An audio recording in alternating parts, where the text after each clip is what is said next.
Welcome to Node Mode, the NFT podcast on digital art, where we talk with artists, collectors, and reasonably intelligent individuals about all things NFTs. As usual, nothing in this video is financial advice. We are not financial advisors, and the NFT space is risky, so we recommend that you do your own research and don't just rely on ours. And if you enjoy this content, please hit that like button, subscribe, and share. We love spreading the gospel of what I call digital art. Today, we are joined by Jared Paz, the founder of the 8nat Fund and co-host of the Collector's Corner. We're going to learn a whole lot more about that later on in the show. But first off, Jared, what's up? How's it going? Dude, as I like to say, I'm living the dream, man. It could be a lot worse. Just enjoying life, man. Super stoked to be on. I want to say thank you for the invite. And I like the reasonably caveat. I'll emphasize that myself. So thank you for having me. No, absolutely. So one of my favorite new questions to ask is I pick a random year and then I ask you what you were doing that year. And so the year I'm going to pick for you is 2016. What were you doing in 2016? I was actually working in downtown Los Angeles, running a project that is currently the tallest building west of the Mississippi. Wow. Okay. And so you you were in construction then, Well, or I'm on the front end, like the finances. It's part of the reason why I love NFTs and running a fund, which we'll get into. Is I live in spreadsheets and trying to find all this like asymmetric upside on things, but that's where I was. Oh, got it. That is so cool. Okay, so now take us on a quick path. You were there, and now you're here, running a fund that buys art, which is amazing. So, how did you get introduced to this world, and then why did you start a fund? So in 2016 is probably about the same time I bought my first Bitcoin and Ethereum. Nice. I was I ended up just somehow stumbling into it. Uh, I've always been an investor in. I traded foreign currencies, FX. I was in commodities trading. Just I loved like the leverage at the time, young and dumb, in foreign currency. I think I had found a platform. I think it was like I can't remember the name of it, but where I could do 100 to 1 leverage. So it was, and I did really well. Found Bitcoin as an alternative currency, and then really just kind of held on to it. Got really bored. Started trading cryptocurrencies, especially during the 2017 run up, where it was just like anybody was basically God's gift to trading. Got a couple really well played pieces and a lot that went to zero, but netted out very very well. And then was just trading currencies in my pastime. At night when the kids were sleeping. And then 2020 came along, and somebody talked to me about CryptoPunks because I was part of a couple different crypto trading groups, and they're like, you should buy a punk. And at the time, like I had an exit target of $4,000 for ETH, and I think it was like 10 ETH at the time, which was the equivalent of like $1,000-$2,000 for a CryptoPunk. And I was like, that's the equivalent of about 40 grand to me in the future. I don't get it. And then all of a sudden they're 39,000, and my buddy's like, yo, you should really get one. And I'm like, hey, I don't know if you remember 2017, but everything that goes up comes down. And so that was strike one in NFTs for me. And I'll never forget, I was in the car with my boss, and somebody was like, hey, you should get one of these Bored Apes. It was half an ETH at the time. Just the art didn't resonate with me. And so I passed on it. Strike two. And then strike three was I was like, I'm not missing out on it. VFriends released, and I remember everything was at the Dutch auction resting price, and I was going to do 12 ETH into it, but I'm like crazy with security. So long story even longer, I literally have my two-factor authentication on a device that's not even powered up. So like you just can't access anything. Like it's impossible to get anything. I had just had a newborn. I was up at 11 o'clock at night. My other device for two-factor authentication was like not even in the same house. It was so far away. And I was like, screw it. I can't justify to my wife that I spent $48,000 on, Gary V digital sketches. Right. strike three. So I really dug into it, and I just said I got bored. I mean, just like everybody else, I feel like you come into the area for finances. I got bored of trading crypto, started trading PFPs, specifically Clonex. I was really good at trading Clonex, and then fell in love with art. That's what convinced me to stay. Is I fell in love with generative art, and I was flipping Clonex and other PFPs to fund my art habit. I love it. And I mean, it's the same path that I took, very similarly. Although the one strike I didn't take was I begged all my, so I was looking at punks right when they were about 30 to 40K USD, or maybe 25K. And I just started hitting up all my like well-off friends. And I was like, please go buy a CryptoPunk. You're like, just go do it. And nobody would do it. And then I finally was like, well, I can't afford this, but I'm buying one anyway. And so I bought one, and then I did convince a couple other buddies to buy one. And then same as you with Bored Apes, I was like, this looks like a derivative, you know? And I FOMO'd in later, at like 18 ETH. And then VFriends, I also another mistake, which it was like, I love Gary V, love what he was trying to do. But at that time, as you recall, that was like the tippy top of the cycle. Like ETH was at $4,500 or something, and I was convinced. I was like, you know what, ETH's going to go to 100K someday. So why would I just spend it on NFTs? You know, and it's just like the brain warp that I was in was just so messed up. But followed the same path as you. And now my wallet is 90% art, and I couldn't be happier. Makes it a whole lot harder to actually trade because I just want to hold, which means I'm running out of ETH. I lament about this every day. But that is super interesting. So I want to hear about your fund. Tell me everything that you can about your fund, because this is we've had Spencer on the past, Spencer Gordon Sand on the show in the past, but his fund does not invest in art.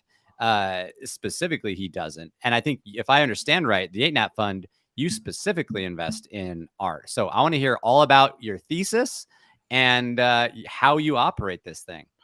So I operate my fund in a very traditional way, but which is untraditional for the art space, meaning I have no lockup period, meaning you can come and go as you please, which is really mind blowing to most in the space. And I have no gated exit, meaning you're free to come and go as you please.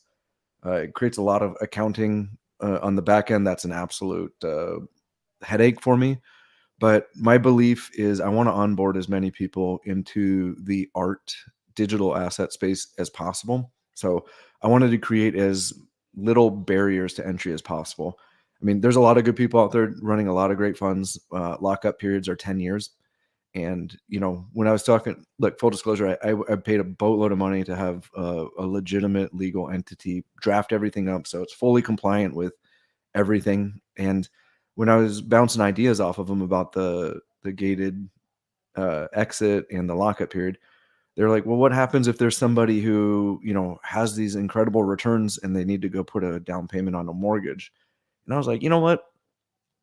That's a very good idea, right? Because, I mean, we did that, right? Like, I mean, the reason why I didn't buy Gary V is because I was like, wait, I got to exercise discipline. My exit strategy was 4,000. I'm gonna take the 48K less taxes, and instead of having NFTs, and that was it allowed for a lot of flexibility for me and my family later on. And I didn't want to rob anybody of that potential opportunity. So a lot of people, especially other funds, have been asking me, like, how do you do that? Well, I do a 60-40 split, meaning 60% of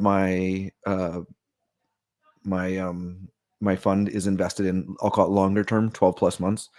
And it's more blue chip oriented, right? Like I have chromie squiggles, I have, garden monoliths, dragons, things of that nature that are, a ringer, that things that are really cemented. But, if I had to, I could move them pretty quickly. And then 40% is liquid. So I'm trading, quite honestly, it's from an Anon wallet that I hope people can't track. But, I'm in and out of stuff in anywhere from an hour or two to, upwards to 2 months. So And that's where I get the liquidity. So should somebody want to leave or opt out or need to pay their taxes because it's K1, then they have that opportunity. And I want to empower people to say yes and not put up that barrier and say no. I love that. So it sounds like you have, two buckets, right? You've got the long-term blue chip bucket, you've got the short-term bucket. Take me through the criteria. Like what criteria does something have to meet in order for you to buy it for the long-term bucket, let's say? Great question. I mean, again, going back to the spreadsheet, I have like this ridiculous spreadsheet, and I even divvied it up even further between different allocations that are purely subjective to me. But the thesis I have is uh, on the long term. Let's use the Chromie squiggle. That will come up probably a lot in today's discussions. I want to buy things that maybe are more illiquid, but I feel have like a tremendous upside. And generically speaking, maybe one day the MoMA or some other institution would want to acquire and put on their walls. So, for example, I was in Marfa last November, and I saw a folio printed at Derek's Glitch Gallery, and it blew my mind. I mean, it was absolutely the Matt Delorier's use of ASCII art and this woven texture was just, it was so incredible on this large format display. I was like, people are going to want to put these in a museum one day. And so I bought one for the fund. And that's in the long-term category because my belief is that someday somebody will want to acquire it and they're willing to pay me in the fund a lot more money for it. So it's not necessarily very well articulated, but it's something that I think is going to have historical significance on a long enough timeline. I mean, I acquired a day zero fuzzy, right? There's day zero, only 541 squiggles. The listenership may or may not know that. It was literally minted. Day zero is a reference to being minted on the first day of Art Block's existence. Only 541 of them, 55, so roughly 10% of those, of which is a fuzzy. And I acquired mine from von Mises, who I would believe is going to have a pedigree because of his art blocks and squiggle collection. So my belief is that there's going to be a premium for day zero and potentially something for von Mises on that. And I'm willing to hold on to that for a long time because it's stunning and it's historically significant. I like that. So yeah, really it all kind of boils down to will this could this belong in a museum someday? That's a perfect thing that could inform all of your decisions, and that kind of is how I look at a lot of the art pieces that I'm trying to hold long term. So what about your short term stuff? How do you decide what to buy and when to exit? So that one I'm ridiculously ruthless on, and I try to follow charts and exit targets. I'm not. I'm monitoring it daily, if not hourly, and I use Article for anybody listening. You can just go in; they have a really great, charting, and you can like sort by traits, by collection. And when I pull up Article, it's really just from my years of trading crypto and foreign currency, just check and see if there's anything there. I'm trying to do it a little bit more on my Twitter to publish some stuff where I think that there's going to be some good entry points for various reasons. Obviously, I'm not full disclosure on everything, but I look at the chart, and if they're like the one that I've been tracking lately is, if you want to look it up, automatism, right? It fits in this really tight bandwidth of floor and ceiling. And if you look in USD, there seems to be like a 2K USD floor. So the second tab over there is analytics. Here we And go. you can click all and USD. Even though you have to buy stuff in ETH, it's a USD denominated fund. So that's particularly where I look at things. And you can see it bounces between a 2K floor and about a 4K ceiling. So, I'm out there wrapped ething around or below the 2K floor and flipping them right around the 4K. So, it's you and there's a history of it, right? You can, and then what I balance it with there is then you can, what I love about articles, if you scroll down a little bit, there is the two bottom charts is the price, that one you're on right there, the market cap versus cost basis, and then the listing distribution. So what's really cool is I made an observation that the market cap will bounce off of the cost basis, generally speaking. So you can get into, I mean, you've seen it with Chromie Squiggles. I mean, back in June at that 5K region, literally the Chromie Squiggle dipped below the cost basis and then just skyrocketed afterwards. It's shown up on memories, on anticyclones. I mean, it's a really, really great tool for support. This is fascinating. So can you describe to me really quick, what does cost basis mean? So it's in this context. It's a very generalized statement, but what it ends up being is the floor price extrapolated across the or that's the market cap, is so it aggregates all the previous sales and then creates a cost basis, and then the market cap is somewhat arbitrary because it takes the floor price and then aggregates it across the total quantity of the collection. Oh yeah, okay. So yeah, this little pop-up is helpful. The anomalies are omitted. So the cost basis is really, it's just like, in aggregate, is everybody in the green or in the red, right? Like all the last purchases, whether they minted, yada, yada, yada. That's the cost basis. And then we've got obviously the market cap, they're just adding up the floor or multiplying the floor across the collection. That is a super, I mean, it reminds me of like the moving 200-day average, right? With Bitcoin or Ethereum. It's like whenever that line hits there, you're like, that's probably a good time to buy or whatever. This is super fascinating.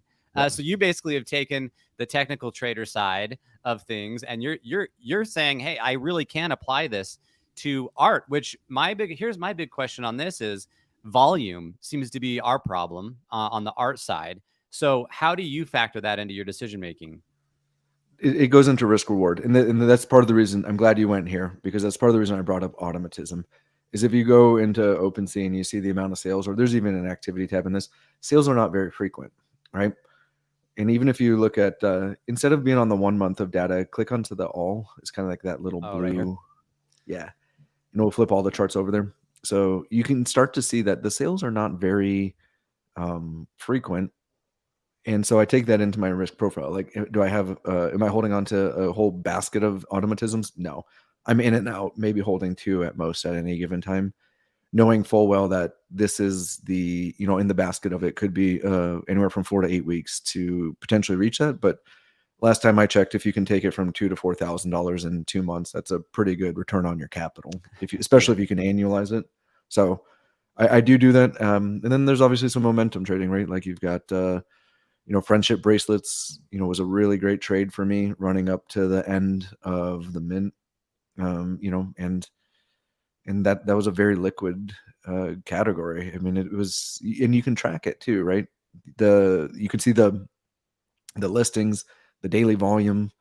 I mean, that's everything that I take into consideration. So I have I'll call it a proprietary metric and everything that I use on the back end to analyze like an entry point or where I want to go. But generally speaking, these are the main things I'm looking at. That is awesome. I've heard of Article. I just never really spent a lot of time here. So thank you for sharing. It's such an, I mean, what a fantastic resource and an interesting way to look at things and to trade. So I want to take a step back. So we've learned a little bit about how you think about your buys and your sells as a fund. But I titled this episode like a masterclass on generative art, because I know that you love generative art. I love generative art. I'm wondering if let's do like a couple basic things to see if we can convert more people to this category. And the first question is, I mean, how would you define generative art? And then why do you think this matters? Why do you think generative art matters right now? Why is it a big deal? So I think art in general, if you take a step back, is something emotional, right? Like I don't know anybody who, and I don't care what genre you're into, but there's got to be at least one piece of art, and I would include music into this, where when you hear it or see it, you have an emotional tie to it. So I think that, I look at PFPs and such as like, the Gucci belt or the Versace shoes, those are the status symbol. You're out there flexing. And I think that there's, a place for that. Like I'm a sneakerhead in my own right at home. when I don't have the 3-piece suit on, and there's a place for that. Art, I think, is emotional, and I think that my operating thesis, to be a little bit more direct, is just as Instagram allowed everybody to have their to be an influencer and put their story out there and draw people in. I think the digital art space will create an environment where artists have a lower barrier to entry, and you'll be able to have a greater level of art appreciation based on the fact that it becomes more accessible. It's not stuck in some domiciled Swiss, port. It's not stuck in a billionaire's mansion. Everything is accessible. Like, my PFP is squiggle 198, and I can tell you a multitude of reasons why I chose that one and why I bought it.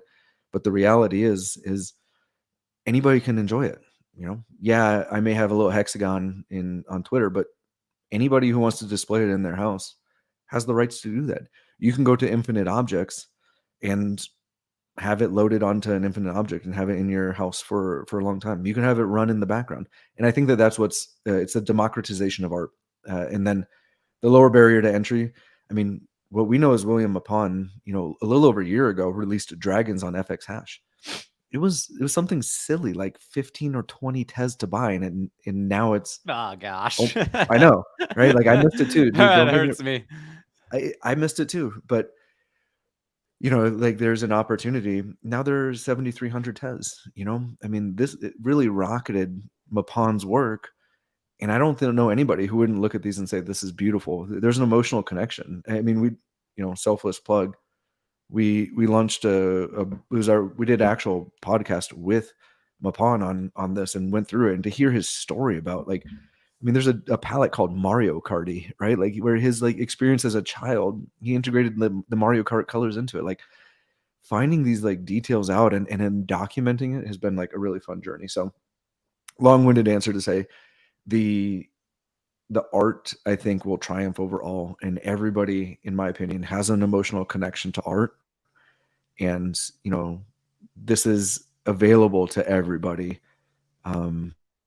because it's on a digital realm. So for that, I think it's going to be a movement that is going to be a formidable force in the future. I like that. And that applies to all art, though, right? That doesn't just apply to generative art. If we were to dive in a little bit more deeply onto the generative side, what is it that gets you excited about generative art versus just any other digital art that's out there? Not that So anything's better or worse, of course, no, but just thank you like, for bringing this home. I got on my little tangent. Generative art to me is it's beautiful, and it's also this balance of, like, gambling, if you want to call it that. Because what ends up happening is you have an algorithm that has a preset set of rules that gets put out into the ecosystem, and on mint day, based on the block number of when it's minted, there's an output that's generated at that point, or the hash number. So you could sit here, I mean, QQL is the perfect example of this, right? You could sit there and click generate, tens, if not hundreds of thousands of times, which has happened and some people have done, and you'll never get an identical output. And it's what I call these unintended outputs that, in my opinion, bring you back over and over again. And in some weird way, I like the idea of the fact that you, as the minter, have some say in the output. Yeah, absolutely. That's kind of the whole magic of it, right? Is like all of a sudden we're together as the artist and the collector in this way that's never been possible before. Like a verifiably proven way to mint something, like where the it's actually generated at mint, rather, right? So definitely agree with you. So And think yeah, about the outputs that are so iconic, right? Like, you have the Goose Ringer, the God Mode Fidenza. I mean, they start to yeah, have these personalities all into their own, and the allure around it that, like, nobody. I'm very, very sure when Dimitri created Ringers, he wasn't like, I'm going to make this one that looks like a goose, right? But yeah, once you yeah. see it, you can't unsee it. And I think that that's the beauty of generative art, is these outputs that just that create a moment for you to have this this visceral and deep emotional connection to a project. And it's I believe it was Dandelion who came on the show once that mentioned this. It's this idea of emergence, right, and Yeah. randomness that creates something. You create this algorithm, which is, I mean, that's an art form. The algorithm is an art, and what it what it outputs just happens to be the output of that art engine, as it were. And to me, the sign of a great collection is where the whole thing kind of feels holistic and it feels coherent and it feels like there's a theme there and there's beauty across the entire thing and it's tight enough to where there's not some error that just totally doesn't look like anything like else like it's supposed to. But on the flip side of that is you still leave it open enough for the collection to produce something that you weren't expecting, that is beautiful yet is still coherent within the entire collection. And so I absolutely agree with you. And yes, please continue to pump my ringer. I only have one. That's like my one Grail item that I bought one at 4 ETH after listening to DC on Twitter just go nuts about him for about 2 weeks. And I was like, that was one of my very first purchases, and I'm glad that I held on to it. And what's interesting as well is when you buy quality stuff, it tends to be easier to hold on to. It Yeah. does. So that was a lot of fun for me. Yeah, and I think you have to like go into this understanding conviction, right? Like, I mean, to put it into context, like if you had a Da Vinci, right? Like some people have been holding on to those like for quite some time, right? I mean, this is an extreme example, but like it's not like right. I mean, everybody recognized the brilliance early on, but it's not like it happens overnight, or even more locally, like a Basquiat, right? I mean, Yeah.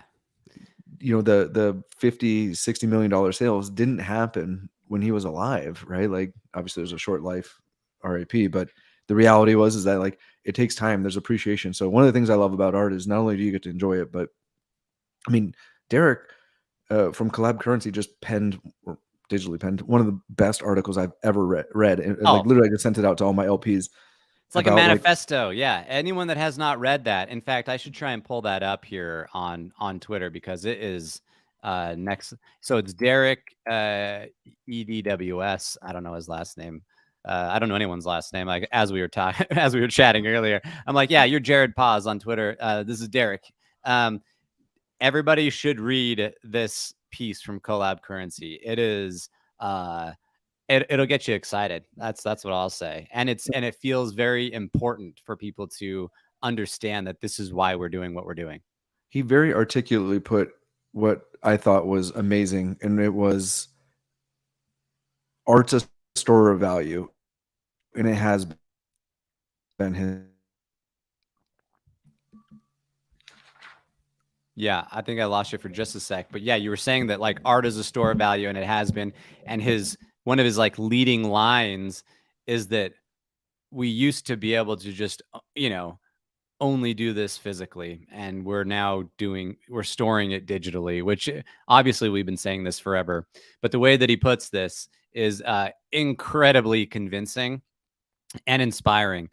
Pretty long read, pretty interesting, but I would highly, highly, highly recommend anybody check out this one for sure. It is freaking amazing.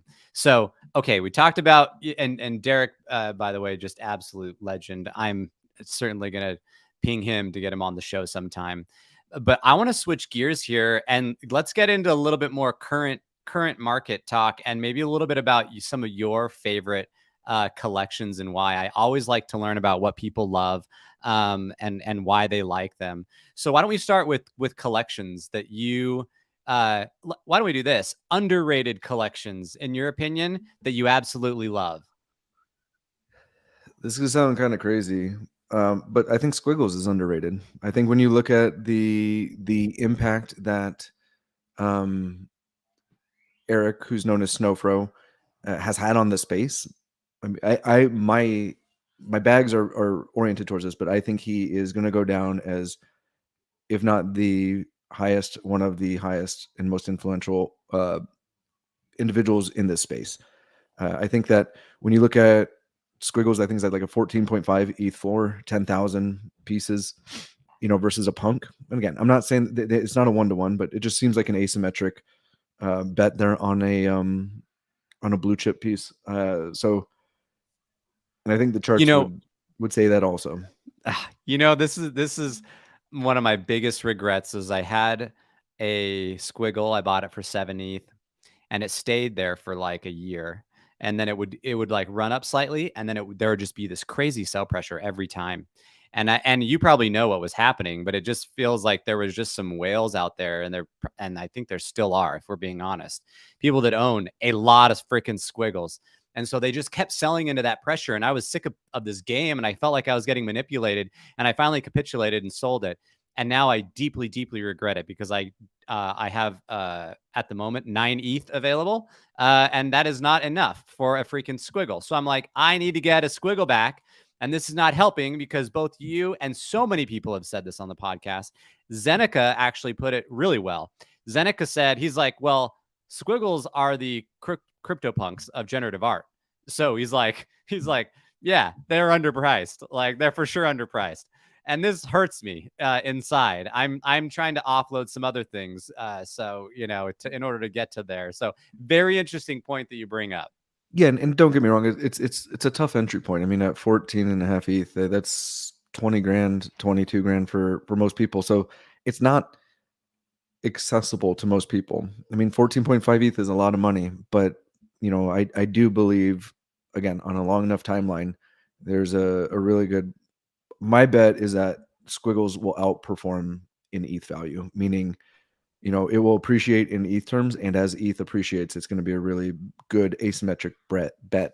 Raoul Paul had a really great point about NFTs in particular, and having it almost as a hedge, because you're getting a multitude of appreciation on your bets, and I don't think everything's going to beat ETH in ETH terms. Don't get me wrong, but I do think that this is one. And even if you look at the ETH charts on this, it's ready to roll, man. It's like. Freak. Yeah. Suck. I'm trying to make moves. Somebody, I've got a Justin Aversano 1-of-1. I've been complaining about trying to sell this thing. Like he has this twin flame sale for like 111 ETH to Jimmy, and I can't get rid of my tarot scroll. And I bought it for the wrong reasons. Everyone, this is what happened. I bought it for the wrong reasons. It's cool. He's cool. But I want some ETH instead. And it's just funny how, you learn a little bit about illiquidity when you're buying 1-of-1s there. Yeah. Okay. I So yeah, going back to squiggles real quick. I mean, it's a 14 ETH floor, not to give you some FOMO, but I mean, there's been weeks when these things run where you'll see over 100 squiggle sales. And I think it's like, don't quote me on it, it's like 40 sales until it hits a 50% rise to 20 ETH. The good news for you is there's a really thick floor at 20 ETH, but once it breaks out of there, it's off to the races. I love it. I love it, dude. That gets me excited. Okay. Squiggles number 1.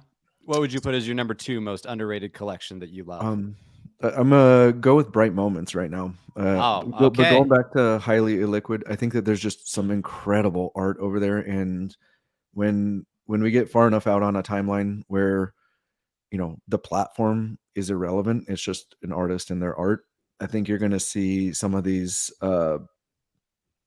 projects that just are going to become unattainable. I mean, I think that Tyler Hobbs has Incomplete Control, which on its surface is but once you get into it, it's amazing. I had mentioned Folio by Matt Delorier earlier, one of my favorites, and then Vellum by Harvey Rayner is stunning. Pattern. I mean, And that one, like if I'm not mistaken, that one's trading at a lower floor than his Art Blocks Fontana, which in my opinion doesn't make any sense because it's lower supply and I think it looks better. well, going back to for the fund, I pay. I can't code to save my life, so I pay some people to do this for me. But I'm pulling API data on basically. This is an interesting statistic, and if some of your listenership wants to do it, here's a little bit of alpha. You can trade the ratio of art blocks curated to, I'll call it bright moments for each artist, and there's a ratio and an inflection point where one becomes advantageous to trade versus another. And so it's an interesting observation that you make. Interesting. Yeah, and what I've noticed, I mean, they tend to trade they usually tend to trade pretty similarly to each other in a few instances that I've seen. It's like when I look at like Emily Shia's work, her work on Bright Moments versus Memories of Shi Lin, the floor prices tend to be like kind of similar. And yeah, so that I imagine it's like, at whenever they diverge, to what degree. You're saying there's some alpha there, which is super interesting. Yeah. So like that's a ratio that I'm following and trading, but generically it's like I don't do it for every single artist, right? But Emily G is one that I track. Harvey's one that I'm tracking. Obviously, there's only like a couple weeks of data on that, but you start to see like, oh, these artists have a ridiculous amount of potential, in my opinion. I call it asymmetric upside. And I think when you're holding a 1 of 100 piece later on, I think that those are going to have some, again, a lot less liquid, but if you're willing to ride it out, there's a really good play there long term. And then I guess the last one is, I'll say, is Chimera by MP Cause. My guy, yes. Yeah, I just feel like we sat on a Spaces with 2023 predictions, and the amount of love MP has, and he's a great dude. Met him in Marfa.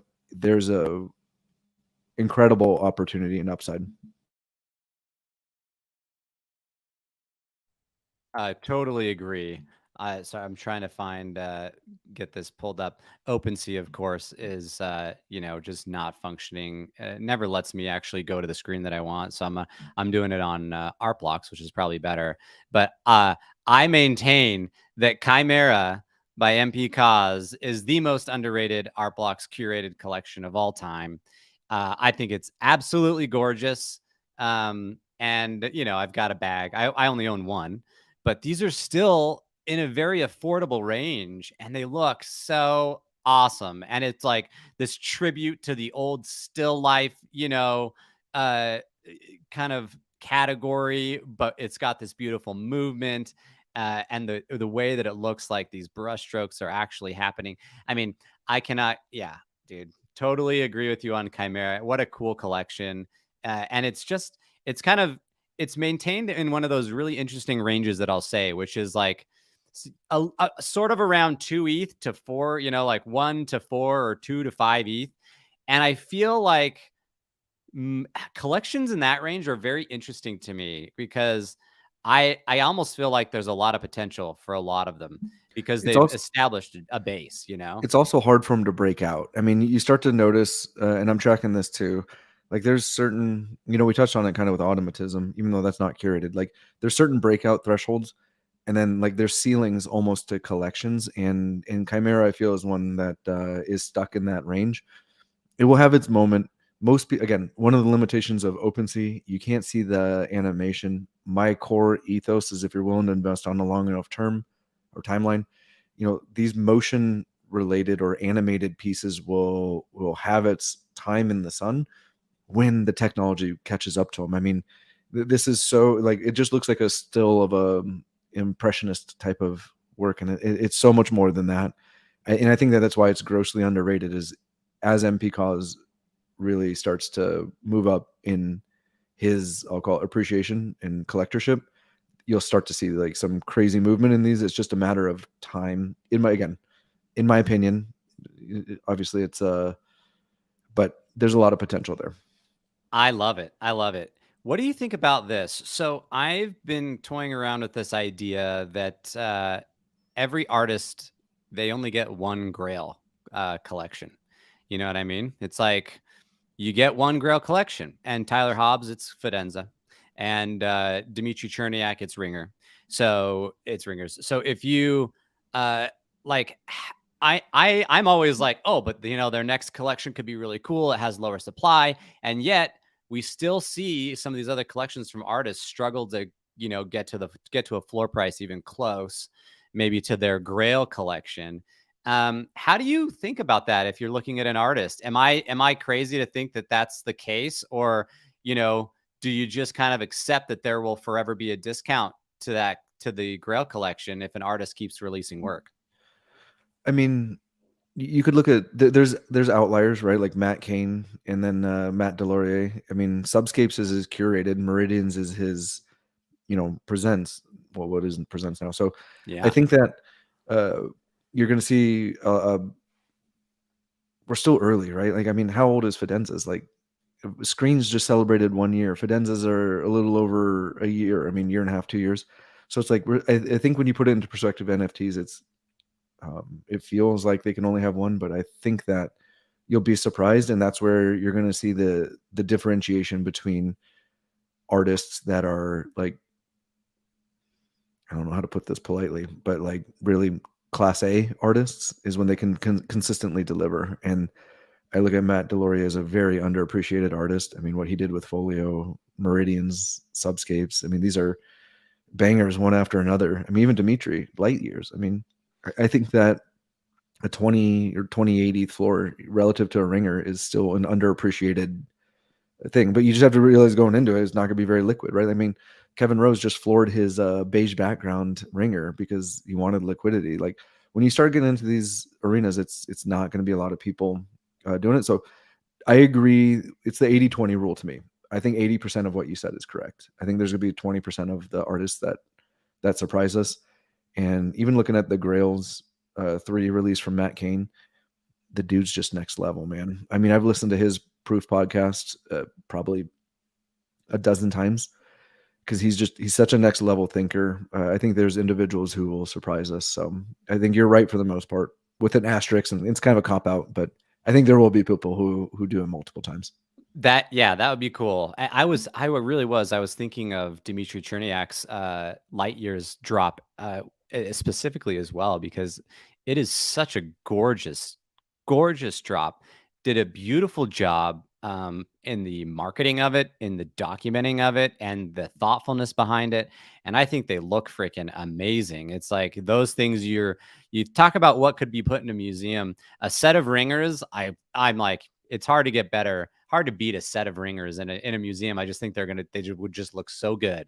But like Light Years hanging up anywhere would look incredible. Like they just look so great. So Yeah, I mean, those things are going to be like absolute bangers in a digital display. I mean, it's so underappreciated. And Dimitri, when you look at, he was like a product of like Y Combinator, and he's a successful business entrepreneur. I mean, the individual, Gary Vee says this: you bet on the jockey, not the horse, right? Like some of these artists are just like dynamic individuals. They aren't just artists. And when they can integrate all of this different stuff into their works and life experience, I mean, I'm so bullish on the space. If you can't tell, there's these artists are, they're starting to have their opportunity. I mean, Mapan, he's a engineer who just did generative art for fun and has been able to just create something absolutely stunning.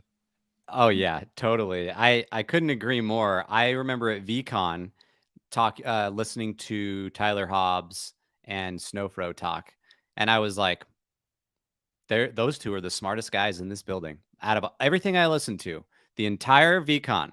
No offense to any of the other speakers, like you guys are all great, but listening to those two got me so freaking excited about the future of generative art. I mean, think about Snowfro's story, right? Like he was paying people to design his platform and got so frustrated because people couldn't do it. He spent 3 months learning coding and did it himself. Like that's a special individual, right? Like that's an individual who is going to take something to next levels. And that's why I have my bags oriented towards it. Is like, on a long enough timeline, I don't see a world where that doesn't work out for Snowfro and some of these other greats that we're talking about. Absolutely. Okay, so I know people are going to kill me based on the comments if we don't talk a little bit about FX Hash here. So, FX Hash, do you spend, you talked about how you have dragons. Give me your overall thesis on FX Hash art and art on Tezos versus art on ETH? And, are you buying? I think the mic may be a little bit glitchy right now with my computer. That's right. But I can still yes, hear you. 100%. What's up? Oh, I just said I can still hear you. So we can, All right. keep rolling. 100% on board with FX Hash. I think that in the future, we see a world that is chain agnostic. I think that if you're looking at it from an art play, really huge ability to get quality art at a very affordable price. I mean, especially if you find an artist that you like. I mean, Nat Sarkeesian just released something on Bright Moments today, and it minted out at 2.1 ETH. Arguably about 3-4 grand, and you can still get his FX hash pieces with similar minting size for close to a grand. So a huge discount on that. And if you're an investor, I think that if you're a student enough, the FX hash is presenting great opportunities to have a very huge upside. I mean, we talked off camera, Dragons minted out something like 15, 20 TES, now 73 TES floor. It gives me early art blocks vibes as far as potential returns. And then what I like about it too is there's like a lot of potential liquidity crunches. So again, little known fact, you click into stats, you can start tracking floor prices over time. And you start to see some trends. I mean, I just posted about this today on Twitter. You only see about a 25% retracement off of highs or local highs for any FX hash project in the blue chips. I mean, especially on a Sequoia. We just actually interviewed Rich and Rick on Oh, really? Collective Corner. They're my favorite. I mean, combined, I guess, artist on Tezos. I bought a Miniscapes just because I think they're so cool. So yeah, totally with you on that. That is awesome. Yeah, I mean, I think that it presents a really especially for somebody who doesn't have the means to just hop in and out of ETH denominated artwork. There's a really good opportunity here to have a lower risk point. But I mean, again, a little bit of I'm trying to drop some alpha for your listenership. Just follow the art blocks announcements, and usually the TES projects related to that artist will start to have a little bit of a run, and you can get in and out really quickly, and see some really good returns. And again, you're not going to make 5 or 6 grand a trade doing it, like maybe you would on an ETH denominated one. But when you look at the power of compounding, if you can double your money every 2 to 4 weeks, it's a good spot to be in. You'll be there in no time. I love that. Okay, so I want to talk while we only have we're almost out of time. Man, it always goes by so fast. I know. But you talk about paying attention to art blocks, and there's a collection coming up soon. This one right here. And I think you guys might be talking about this on Collector's Corner, but I looked at this and I was like, I've got to have this one. And I almost regret bringing it up on the show. But I'm like, I really like it. And I don't often love just going after any art blocks presents. It's just me trying to be a little bit more careful with my ETH. But I'm looking at this one, and a few things are lining up. Number one, Mount Vitruvius, same artist that did Mind the Gap with GM DAO, so he's got a little bit of a street cred there. And this just looks awesome. Am I crazy to think that I really ought to try and get in on this one? Or what are your thoughts on this coming up? I believe this mints next week, right? Yeah, it does. Yeah. And Mount Vitruvius is awesome. A really great guy in general. He is going to be on our spaces tomorrow, where we'll be giving away a free allow list. A little bit. Oh, I'm going to be okay. What time is your spaces? Let's get this out in the wild here. I believe it's noon Eastern. Aston On posted it. Friday, February 10th, noon Eastern. Okay. Yep. So, with the new dynamic where you can get allow lists, we were able to negotiate with Mount Vitruvius and get a allow list spot. So it's not a free mint, it's still 0.25 ETH, but the reality is I'm just like you. I'm super bullish on it. You don't see a lot of presents that skyrocket the way Curated does, but I think this one has a tremendous potential.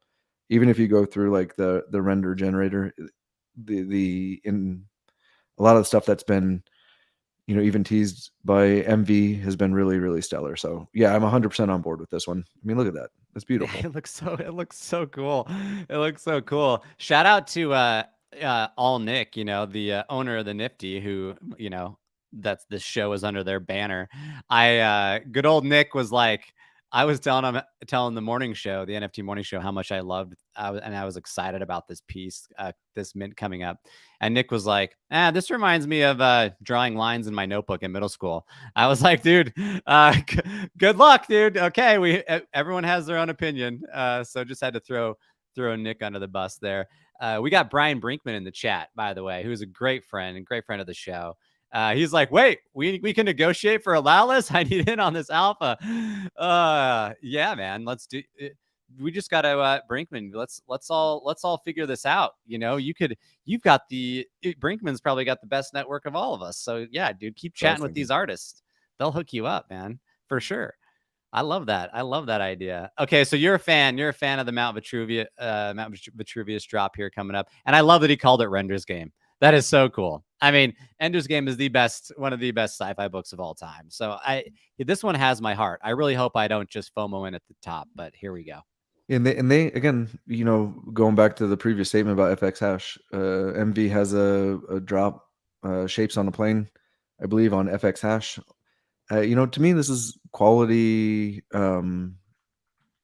work over and over again, and not just spraying the market with art. So, and again, you saw this run up upon his announcement of an Art Blocks artist. So, you know, it's again, really the way we have this whole outline of how we evaluate art on Collector's Corner, but you know, for this, it hits every single point, right?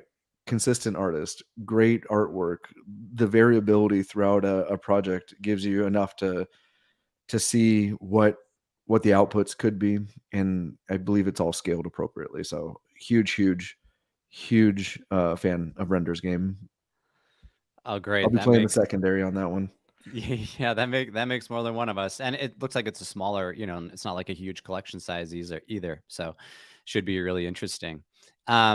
Dude, this has been awesome. I have learned a ton from you. My last question to you is the one that I tend to ask most guests, which is like, you know, what generic kind of advice would you give to people that want to be more like what you're doing? Like for me, for example, I would love to do a fund, or I would love to just get more into art, right? And or a newbie that knows nothing about the space. Where do you recommend that they start, and how do you think they should approach collecting, buying, trading NFTs? I think that where I've been really good at is snuggling up to people who are smarter than me. You know, and that would be my recommendation is network until you have at least a comfortable enough baseline to either make the investment or not. You know, before I decided to launch a fund, I networked into a couple spaces and, you know, got close to people who had launched funds both in the space, crypto space, and traditional space. And I'm grateful for it because, you know, I've had a lot of people who come to me and like, hey, I can put together $1 million from buddies and we want to launch a fund. And I'm like, hey, here's what it's going to cost. And here's what the annual maintenance costs are. And then they start to realize, wait, this isn't glorious at all. Like this is like at $1 million of fundraising, like we may have to pay annually to have the fund. So, you know, there's a lot of, and it's like, yeah, exactly. Like it's not like, it's not easy, I'll just say. So, and then know the legal ramifications of it, right? Like there's accredited investors. Taking money from certain areas is prohibited as a American fund, which I am. You know, do you want to go domicile in the Bahamas like FTX or out of Delaware? You know, like which state's the best, right? Like, so just talking to people, and the same goes for collecting. Like I literally, and here's my thing, my DMs are open. DMs are open for most people in this space because it's still pretty small. DM people, right? I mean, we started getting artists on Collector's Corner because we just started DMing, hey, I love your art. We'd love to talk about it. And then we started gaining momentum. I got into Squiggles because I asked somebody in Proof, you know, hey, who should I talk to about Squiggles? Somebody's like, there's this guy named Von Mises. You should you should talk to him. And I literally just looked him up in the Art Blocks Discord and started DMing him. And he gave me more insight into Squiggles and he started me down a rabbit hole that I can't take back now. But, you know, just networking with that, going to events, right? Like I went to Marfa, I talked to Derek, you know, talked to some of these artists, you know, I'm highly analytical. So for me, it's data, data, data to a point where you feel comfortable. And, I say this a lot. Don't be afraid to DM somebody right now in this space. We're still early, and a lot of people's DMs who don't deserve to be open are open right now, and you can get access to them. Fantastic advice. Thank you so much for sharing. And I totally agree. I mean, it's surprising how many people I can just get on the podcast, right? And the funny thing is I always think this is funny. The only people that I've struggled to get on the podcast are artists. So it's just and a lot of them come on, which is great, but the only ones that have said have actually kind of just said like, well, no, or not right now, have been the artists themselves, which is totally cool because I want them to create and do their thing. Yeah, But we've yeah. only been rejected once. I won't even say by who, but it's I agree with you, and they got a lot going on and a lot of focus. But you're doing a service by creating awareness, and that's I'm grateful for that. So thank you for everything you're doing. Conversely, and thank you for reaching out to me in my DMs. Yeah, no, absolutely. This is great. I mean, everybody, again, if you're not aware, Jared Paz, he's got the fund. He's also the co-host of Collector's Corner. And I will say this, like Collector's Corner, it to me is like the single best resource for all things generative art. These guys dive in so deep on like any collection you want to learn about. They'll like know about it, have written about it, have talked about it. And are awesome resources. So check them out on Twitter. I think it's collectors underscore Underscore XYZ. XYZ, yeah. And Yeah. you can find it on Apple Podcast or wherever you stream your podcast, but we do deep dives into projects and then a weekly market update are our two, and a spaces. But those are the two regular podcasts that you can find. And so it all stemmed from we're digging into it. I was making these investments, and you want to make sure that there's some longevity to it. So what we try to do is on ramp a lot of people early so you can have the confidence to make a purchase. Yeah. Oh, well, thank you so much. I couldn't agree more. Love what you guys are up to. Another week of Node Mode in the books. Thank you, everybody, for joining. Joey Bada Boom in the comments. I appreciate you being, very, very, a very upstanding citizen these days. Love these Node shows. I can actually show that comment. Can't always show Joey's comments, but we love it. So this is great. We got people loving FX Hash. People excited about it. Brinkman wants me to do a Node DAO. Hey, let's talk, man. You never know. Looks like you just got another email list newsletter sign up. So, I'll take my referral fee on that one, Jared. That'll be perfect. Thank you, everybody, for coming. And we will catch you next week for another episode of Node.